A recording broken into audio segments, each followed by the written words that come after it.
I've honored my promise to my dad, and I buy something every 2 weeks. I have for 33 years. I have never, not once, missed a 2-week period ever where I didn't accumulate some gold or silver when we got paid. And to me, I have always looked at it as wealth. It's not an investment to me. And it's wealth that has outlived 2 world wars, German hyperinflation, the Great Depression, every pandemic, anything the world has ever thrown at it, frankly, which leads us to today, where over the last 18 months, the central banks, the most well-funded and well-informed traders on the planet, have bought more than they ever have in history. For 33 years, I've diligently kept a promise to my father by purchasing gold or silver every 2 weeks without fail. This routine has been unwavering, regardless of economic turbulence, including 2 world wars, German hyperinflation, the Great Depression, and various pandemics. To me, these precious metals represent more than just an investment. They symbolize wealth that has withstood the test of time and global crisis. Now, in the present day,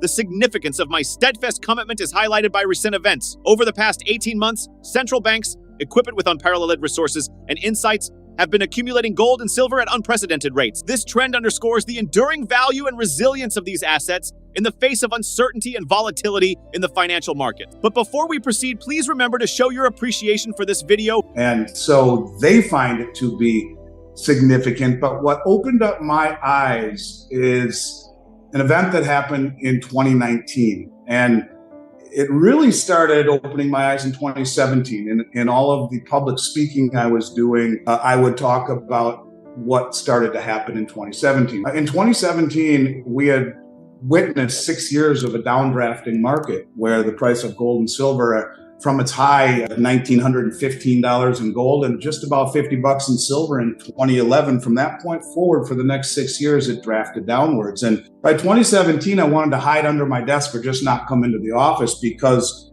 for the first time in my career, everyone was selling. What was typically 1 out of 100 transactions was now 65% of everyone's business in this industry were people selling, aggravated that gold didn't live up to its reputation as a cut from the same cloth as Bitcoin soared to the heavens, and the stock market, having no gravitational pull, continued to move higher, and people capitulated.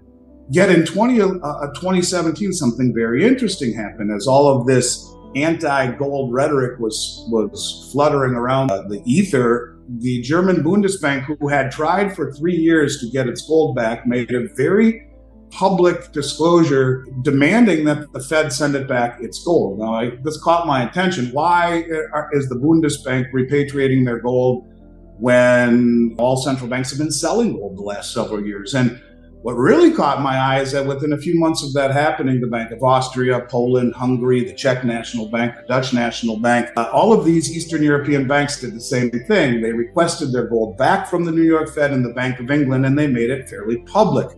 The following year, in 2018, those same banks bought more gold as a group than they did in the 60 years previously combined. Now, I'm talking about this all over the place. It was 2019 when I started doing YouTubes, and it was because here, after this massive acquisition and repatriation by the most well-informed traders on the planet, they doubled that amount in 2019, and out of nowhere, I'm sure there was no coincidence in this, the Bank of International Settlements, which is the central banker's central bank, the most influential bank on the planet, reclassified gold as the world's only other tier 1 reserve asset, in essence. And so since the end of World War II, there's been one tier 1, US dollars and treasuries. Gold was always a tier 3 asset, where only 50% was calculated on the balance sheet, which would denigrate your balance sheet, would inhibit the ability to do things with a full balance sheet. Here, only 50% was calculated on the balance sheet. And so central bankers, they didn't want to own it. It was denigrating their balance sheet. It cost money to store. It earned no interest. So they would sell it in favor of treasuries or in favor of equities or whatever was doing better. And all of a sudden, now it's a tier 1. And the banks had been buying it for the last 2.5 years before this and repatriating it. Now something's going on. And so there's only one other tier 1 asset, according to the most influential traders on the planet, other than US dollars and treasuries, and that is gold. And when you look at gold that has been acquired by the banks pretty much nonstop since 2017, there's no coincidence that last year, or the last 15 months, they've bought more than at any time in history. In 2019, a significant event shed light on the changing landscape of the gold market. This realization began in 2017 during a period of prolonged downward trend in gold and silver prices since 2011. Market conditions were challenging,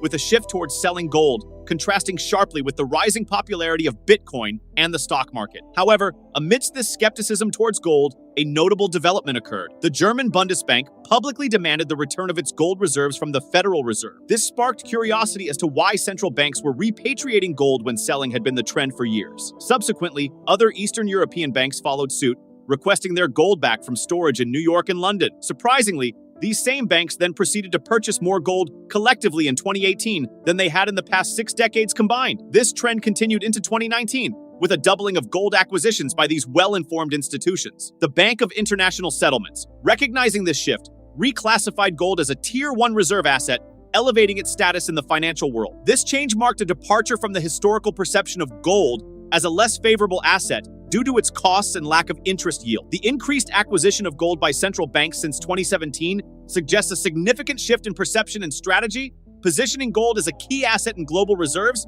alongside US dollars and treasury. This, to me, is the underlining why, is that gold is wealth, gold is money, and gold is viewed that way by the most influential players on the planet. They use the Western suppression of COMEX in order to run cover for their acquisition. If I want to buy a COMEX contract, which is 100 ounces, to hedge my position in my warehouse, I only need $7,000 or thereabouts in my margin account, and I control nearly 200,000 worth of gold. If I am a commercial bank or a central bank with 500 million in my margin account, I control 15 billion worth of gold on COMEX. I can create any perception of reality I want. And that is exactly what has happened for a very long time. There's a term in economics called Gibson's paradox, which speaks to the inverse relationship between real interest rates, which have been horrible, and the price of gold. And if you are going to maintain super low manipulated interest rates to create a perception or an illusion of prosperity that we did for so long, then you have to step on the canary in the mine shaft, and that was the price of gold. And yet, all of a sudden, the most influential, well-funded banks on the planet are not only buying it at levels we had never seen before, but they were repatriating it from the exchanges and the Western central banks. So, to me, on a very, very, very basic level, that's why people need to own it, because the most influential, well-funded, well-informed traders on the globe say one thing and are doing the other and accumulating it as if it is really important. So on a very generic, basic level, the biggest money in the world says you should own it by their actions, less by their words, and they're using manipulated price to run cover for their de-dollarization and their acquisition.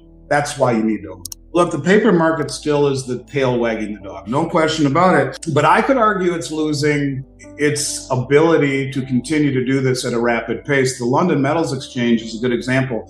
They have pretty darn close to the lowest amount of silver in the exchange that they've had in the 140-year history of the exchange. We've seen a massive bleed down in gold and silver off the COMEX market, where in 2020, this group of they're called the others on the COMEX. They came out of nowhere in 2020. There used to only be 2 groups of reportables on what they call the Commitment of Traders report. Every week, the exchange publishes the positioning of the largest traders, and it was always just the commercial banks and the specs, which would be the hedge funds.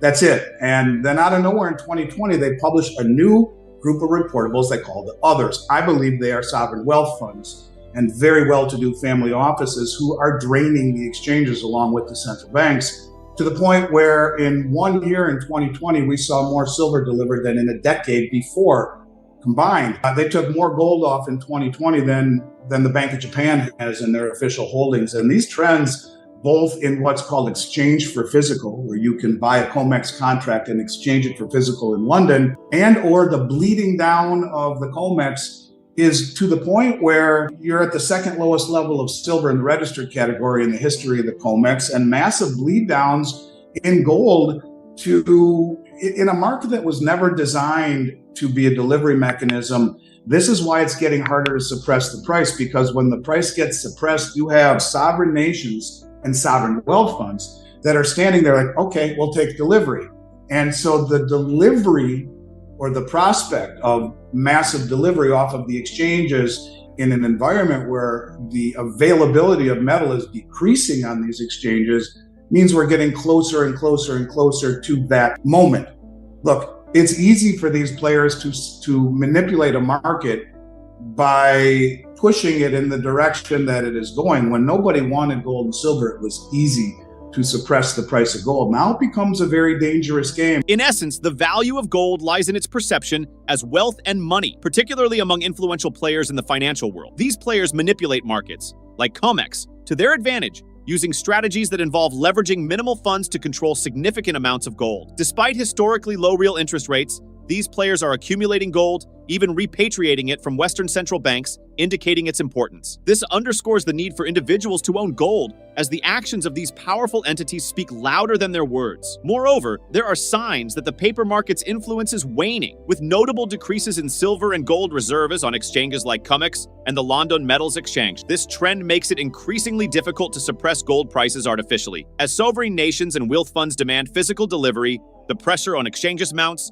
potentially leading to a tipping point where market manipulation becomes unsustainable. Thank you for your continued support. Share your thoughts on Andy Schectman insights and the future of gold and silver.